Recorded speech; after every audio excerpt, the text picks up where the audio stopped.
Hello, everyone. Thank you for being with us today. I'm joined today by our U.S. Attorney for the Middle District, Roger Handberg, of course, our State Attorney, Brian Haas, the FBI Special Agent in charge out of Tampa, Matthew Fodor, and, of course, Assistant Chief Steve Pacheco from the Lakeland Police Department. And let me give you a little history. We have been working together with a task force going after gangs, and we've been remarkably successful. And we've been remarkably successful because we simply have the best state attorney in Brian Haas and his team, and our U.S. Attorney, Roger Handberg. And what Roger said was, hey, anything that spiders out, we'll take it to the federal system. Anything where we can get more time, we'll take it to the federal system. So what we found with our U.S. Attorney's Office is they are remarkable partners. So the investigation goes on, and we're chasing these gangsters here. This is Tyler Jacob, Jaquarius Green, and Daquan Carey. Interestingly enough, I want you to think about this. Tyler's 24, Jaquarius is 25, and Daquan is 24. They're young, real young, yet he's got a total of 37 criminal charges already, 17 felonies, 20 misdemeanors. Jaquarius has got 9 felonies and 10 misdemeanors, and Daquan's got 33 felonies and 23 misdemeanors. Now, there haven't been convictions on all of those because a lot of the victims don't cooperate. Why don't the victims cooperate? Because they're scared of them. So in 2022, working with the FBI, the different police departments, and our state partners, we started going after these folks. In 2022, we were chasing Tyler Jacob. We were pursuing him, we stopped him, and guess what we found? A handgun, rifle ammo, and he's a convicted felon. But what else we found was what really got us to where we are today. We found a printer, blank checks. We saw where 40 businesses had been victimized, 8 individuals, and debit cards. So we stopped Jaquarius Green. We're looking for him on gun charges, obviously state charges. What did we find? Blank checks, blank check paperwork, debit cards. And then Daquan. We had attempted first-degree murder charges on him for a shooting in Lake Wells and Waverly. And guess what? Guess what we found? When we arrested him, we fought with him. Our deputies put their life on the line, and they got a gun out of his waistband. What else did he have? Checks, credit cards. And so we saw that, hey, we've got the beginning of a large operation here. Now, I must tell you, we're already working with the state attorney's office and are still on the state charges. We asked Mr. Handberg, the most fantastic U.S. attorney that I've ever worked with in the Middle District, and I've done this my entire adult life. And he and his team were eager to help. Now, he's going to give you all the details. I'm going to introduce him to you in just a minute. But in addition to these pictures you see here, where these people emanated through the state system, there are 19 others that as a result of our work together, and my detectives, I can't brag enough on them in special investigations, all of my detectives, but we work really, really hard with the U.S. Attorney's Office and the State Attorney's Office. There's 19 others that were directly indicted and taken to the marshals by our teams. Their pictures aren't here today. Do you know why? Because of federal rules in Washington, D.C. that prohibit our U.S. Attorney from telling you, the people in the community, who these bad people are that are victimizing you. So the reality is we can show you these because these came through the state system. The others went directly to the federal system. Now, as they show up in the future, I can assure you that you'll see their pictures sooner or later. Now, I don't often, because I don't like to market for these gangs, but I'm going to remind you These guys were kind of instrumental in this gang that they called the Trap Boys. In fact, Tyler Jacob was known as the Money Man. He kind of perfected this scheme, and he was teaching it, and he was bringing people in. And Mr. Handberg is going to talk about that. But guess what? We flushed the Trap Boys. They ceased to exist. They're in the toilet and down in the sewer. And we're going after their accomplices now. There's more flushes for this toilet, and you're about to hear about some of the flushes, and there's an ongoing investigation.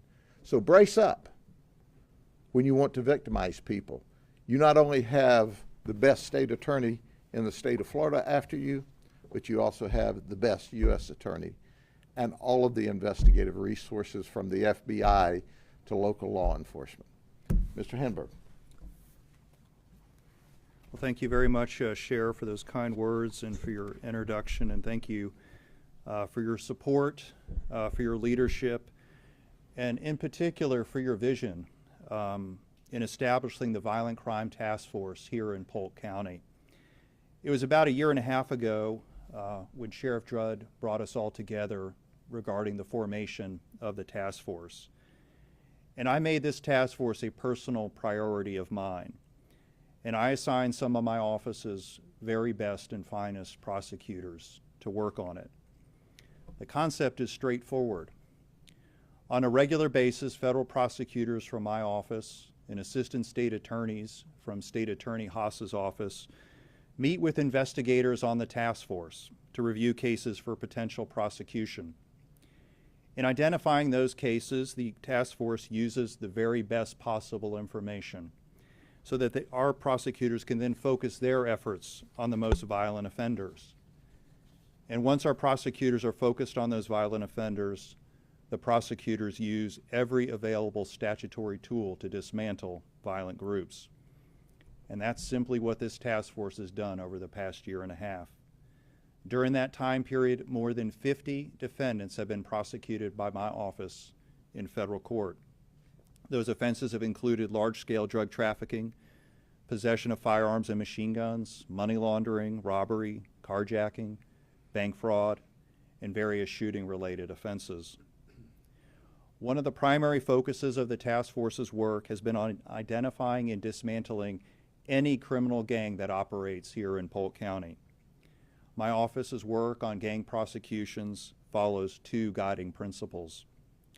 First, our investigations with our law enforcement partners and our counterparts at the state attorney's office, those investigations are thorough, they are methodical, they are comprehensive, they are meticulous, and they are unrelenting.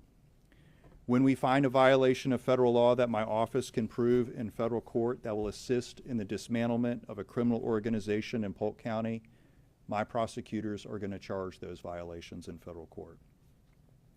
Second, my office is not going to limit the individuals who are charged in federal court to gang members only. If we find evidence of a federal violation committed by someone who conspires with or assists a gang member in the commission of a federal crime, we're going to pursue those charges in federal court, even though the person is not a gang member himself or herself. The case I'm here to talk about today is a great example of the comprehensive approach that the task force is taking to gang prosecutions here in Polk County. As you heard Sheriff Judd say already, the case started with traffic stops. One of those occurred on June 23, 2022, when deputies with the Polk County Sheriff's Office responded to a call for service at a Chevron gas station. The person they were looking for was Tyler Jacob. You heard the sheriff say he was the money man for the Trap Boys. The Trap Boys are a violent gang that operate in Central Florida. They're involved in armed robberies, narcotics, weapons violations, burglaries. On June 23rd, deputies were looking for Jacob. A deputy found him. And you're going to hear this more than once. Jacob did not comply. He attempted to flee. He was not successful. He was apprehended, and deputies conducted a search of his vehicle. And what they found was probably not what they expected. They found numerous fraudulent checks. They found checks that had been returned as altered. They found personal information in other people that was written in a notebook. They found 27 bank debit cards in other people's names, and they found a computer and a cell phone. All of these are tools of a check fraud operation. The Polk County Sheriff's Office realized that immediately, and they started an investigation into Jacob's check fraud. What they determined was that the checks that Jacob had in his possession belonged to businesses that had reported fraud on their checking accounts, and that those fraudulent checks had been deposited into the same accounts associated with nearly all of those 27 debit cards. Polk County deputies also determined that the personal information written on the notebook paper was stolen. It belonged to dead people, to people who lived in assisted living facilities, and to individuals who were mentally incompetent.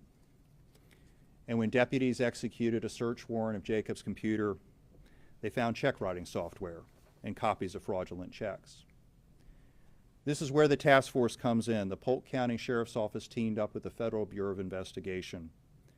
Their goal, simply put, was to conduct a comprehensive investigation to dismantle the trap boys, to stop them from using check fraud to support themselves, and to hold accountable anyone who assisted them in these crimes.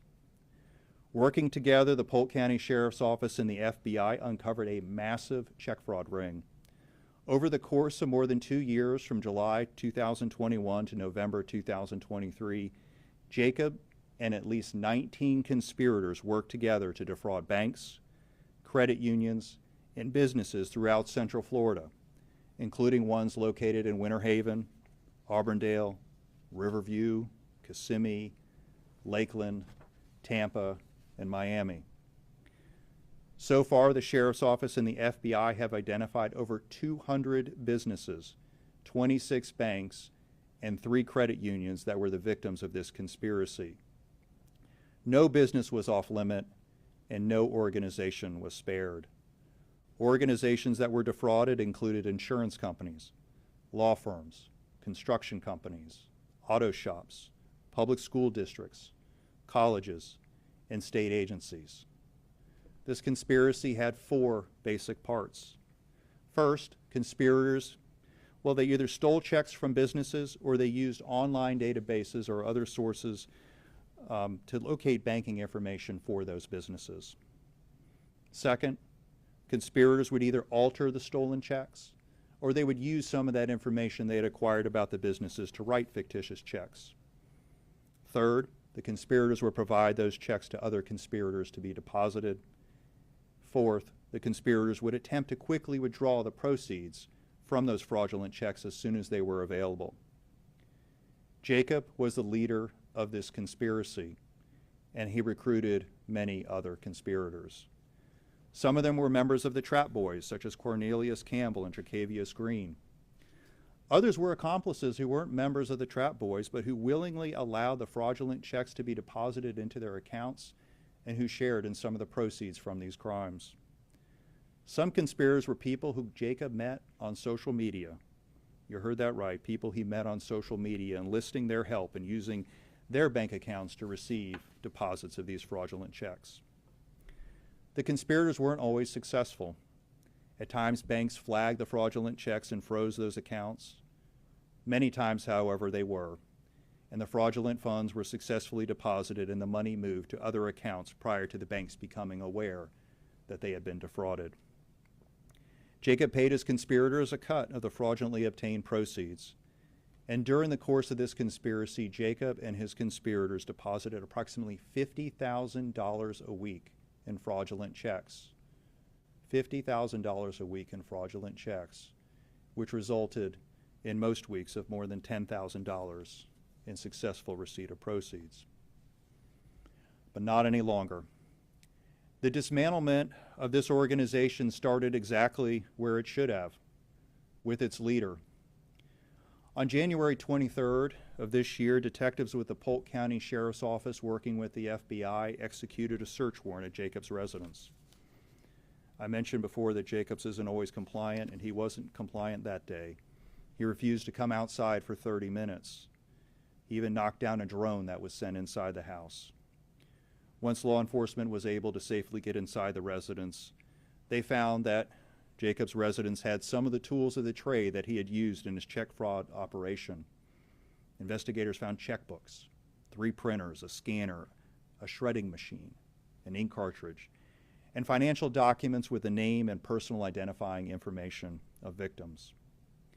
During the search, investigators found shredding on both floors of the residence, documents that had been shredded. They found a shredding machine that was full and that had so much in it that it was jammed at the top. Additionally, law enforcement found that there was something in the washing machine that had been started. What was found in there was a box of checks, as Jacob literally was attempting to wash away some of the evidence against him. Jacob's efforts at obstructing the investigation continued as he was in jail. Jacob attempted to enlist the assistance of an ex-girlfriend in an effort to get that person to falsely claim that ammunition found at his residence belonged to her instead of to him. Jacob's efforts were successful in only one thing, which was increasing the federal charges that were brought against him. Jacob committed conspiracy. He was federally charged with that. Jacob committed bank fraud. He was federally charged with 16 counts of that. Jacob committed aggravated identity theft. Jacob was federally charged with that. Jacob committed destruction of evidence. He was federally charged with that. Jacob committed witness tampering. He was federally charged with that. And he has been convicted of all of those federal crimes. Jacob has pleaded guilty to those crimes in his pending sentence in Tampa federal court. Jacob is not alone. Our goal was to do and prosecute as many of the trap boys as we can to dismantle that organization, and 2 others have pled guilty to federal offenses. Jacavius Green and Daquan Carey have pleaded guilty to federal firearms offenses, and they're also pending sentencing in federal court in Tampa. And the task force has dismantled the bank fraud conspiracy. A federal grand jury has indicted 19 of Jacob's conspirators for their role. These defendants include many of the conspirators who used their bank accounts to deposit fraudulent checks as part of the scheme. Our message has been clear throughout this investigation. Anyone who participated in this conspiracy will be held accountable in federal court for their crimes. This investigation is a great example of how local and federal investigators are able to effectively work together to protect our community. Investigations of this breadth and scope, well, they're not easy and they're not always quick. These cases require meticulous work by excellent investigators to put together the evidence that will support prosecutions to combat violent crime. And that is exactly what we have with the team that's been assembled here. Over the last year, a team of detectives with the Polk County Sheriff's Office and special agents with the Federal Bureau of Investigation have worked hand in hand together in uncovering this conspiracy and developing the charges that led to the federal indictment in this case. This has required a lot of long work, a lot of hard work, and a lot of long hours. The investigators on this case have executed more than 50 state and federal search warrants. They have analyzed hundreds of bank statements, spoken to many victims, and reviewed countless text message communications in which members of the scheme discussed how to execute it and avoid law enforcement detection. This is another successful investigation by the task force. I want to commend the Polk County Sheriff's Office, the Lakeland Police Department, and the FBI for their work and excellent work on every case that's investigated by the task force. And I want to commend my friend, State Attorney Brian Haas and his office. We have such an excellent partner in the State Attorney's office here in Polk County. And I want to thank State Attorney Haas for being here today and for his leadership and partnership on these cases and the many others that we work together. As the United States Attorney for the Middle District of Florida, I have the privilege of serving as the Chief Federal Law Enforcement Officer for 35 counties in Florida. Since taking office 3 years ago, I have prioritized working with our local, state, and federal law enforcement partners to aggressively investigate and federally prosecute perpetrators of violent crime. This focused effort has resulted in an increase of more than 75% in my office's violent crimes and firearms prosecutions over the past 3 years. the work done by the task force here in Polk County is a great example of the successes that we see when everyone works together. And our work is not over yet. We will continue to partner together to keep our community safe here in Polk County. Thank you, and with that, I will turn it over to State Attorney Brian Haas.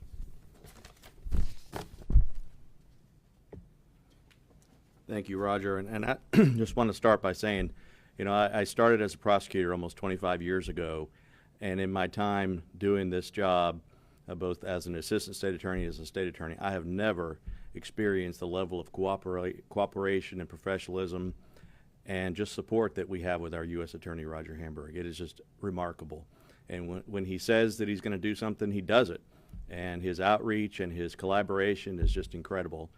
So I'm honored to be a part of this task force, and certainly with Sheriff Judd's leadership and all of our law enforcement partners.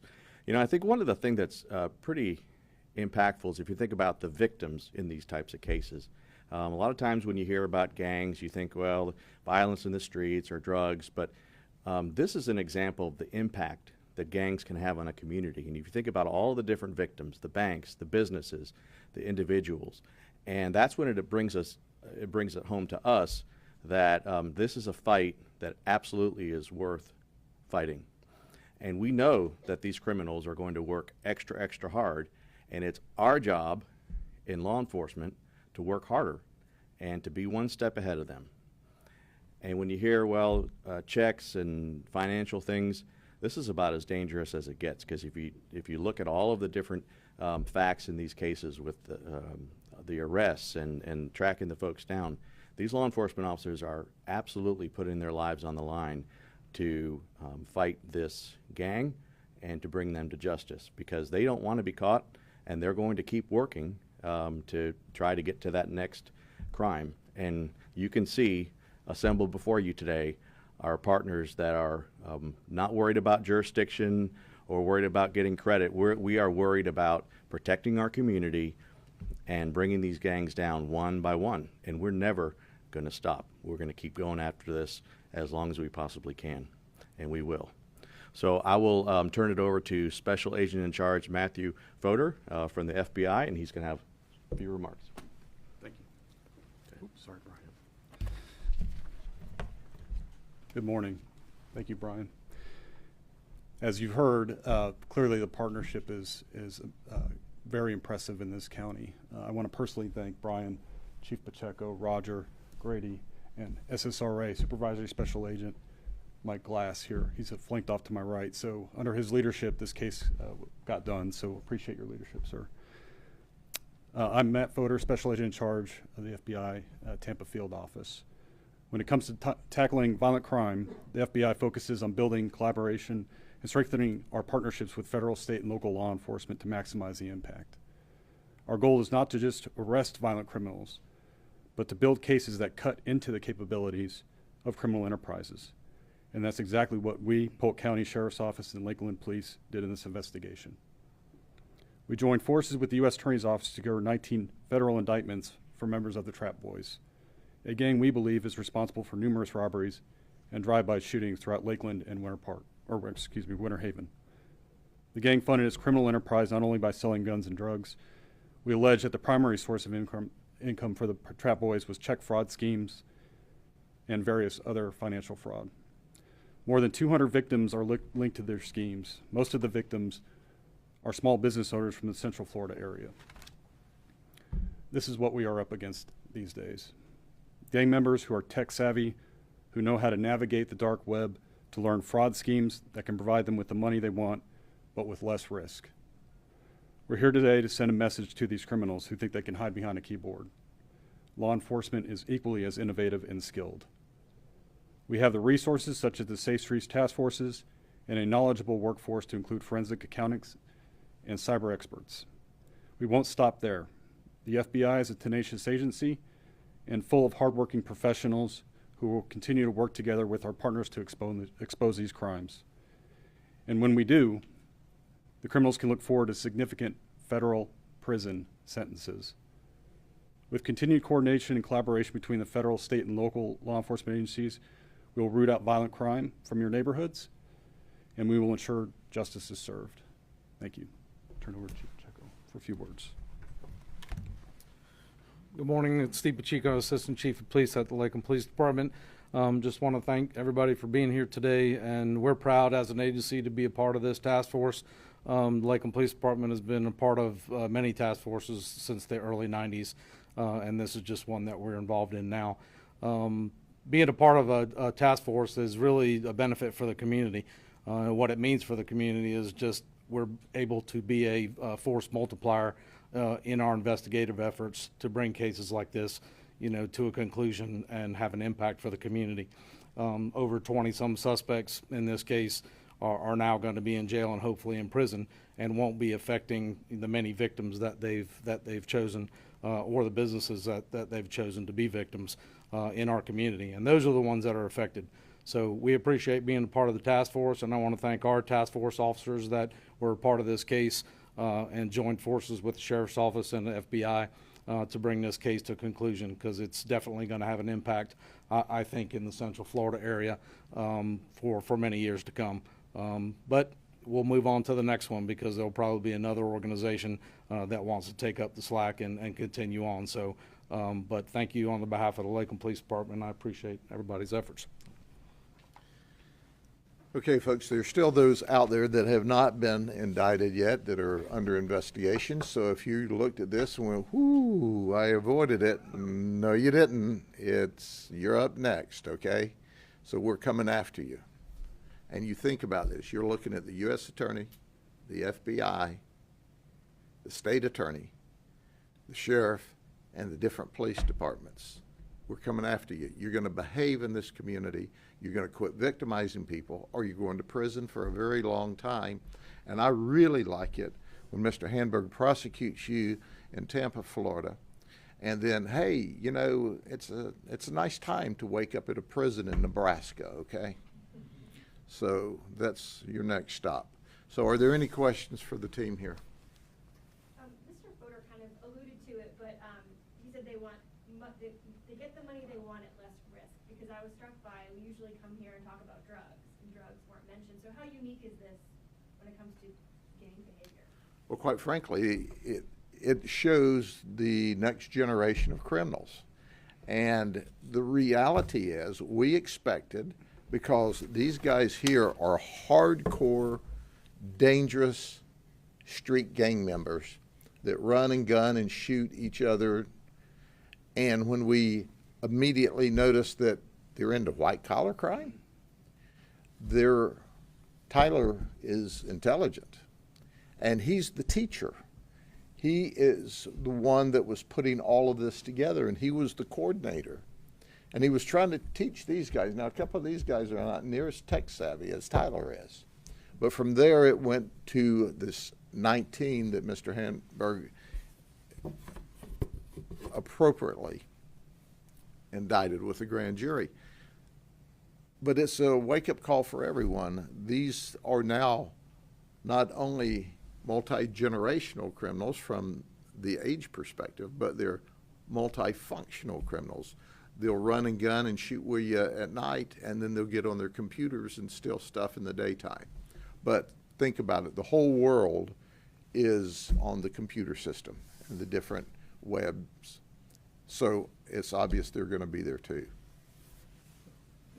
If I could actually add to that. So it is something that we have seen, and it really, to me, shows the benefit of a task force like this. There was a time, I would say probably 7 to 10 years ago, where there was a number of gangs who were doing what we called stolen identity refund fraud. They were stealing people's identity and submitting tax returns, false tax returns, and getting that money. We also have seen it with COVID fraud. So one of the priorities of my office has been the prosecution and investigation of COVID fraud, and we've done over 100 cases during the time that I've had a chance to be in this role. And some of them are gang members who think that they can go on the internet, submit a false claim for a COVID loan, and no one's going to be watching or looking. And the message that we have on all of these is we are watching and we are looking, and especially if someone is a part of a criminal organization, it's going to be something we prioritize. And on the COVID fraud loans, we have a 10-year statute of limitations. And we're talking about records, that are paper records, that are electronic records that we have the ability to keep looking at. And so we're going to continue to make those cases a priority. But it is something that we do see gangs do as they try to diversify, the ways they get money beyond just drugs. And this is the benefit of the task forces, because we've got all of that expertise. It's a one-stop shop they've set up here in Polk County. What advice do you give the community and businesses on how to protect themselves against people like this? I mean, because they're hiding, like you said, they're hiding behind a keyboard. How do you protect yourself? Well, I think one thing that any business needs to do is they need to figure out what information is out there about them on the internet, because some of these checks were stolen. And a lot of these schemes, the perpetrators will morph how they do it. And maybe at first it's stealing the mail and finding checks and altering checks.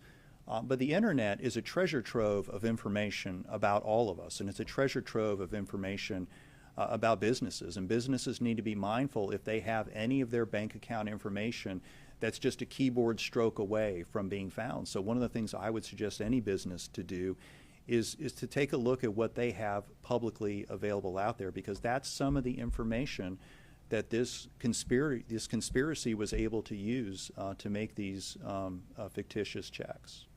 Can you speak a little bit more on how social media played a role? Did they reach out to friends and family? Did they reach out to strangers? Sometimes there were people they knew, sometimes there were people they didn't know. So some of the evidence that's been acquired in the case, or some of these social media contacts, were people who were not otherwise, affiliated with this organization. And these people, the internet gives, people the ability to reach out and touch people and to interact with people they never would have had a chance to meet with, 50 years ago. So some of the people they knew, some of the people they didn't know. But the message is, for anyone who's in that situation, if someone asks you to do something strange, like, hey, here's a check, we need you to cash it and immediately put it in your account and then move the money, that is fraud. And you are putting yourself on the hook because it's your bank account. You are the one who's going to be on that bank surveillance footage, walking into the bank, depositing that check. We're going to have all of the tools that we need, and that's why this investigation continues. If there's anyone else that we find who participated in that way, we're going to try to hold them accountable.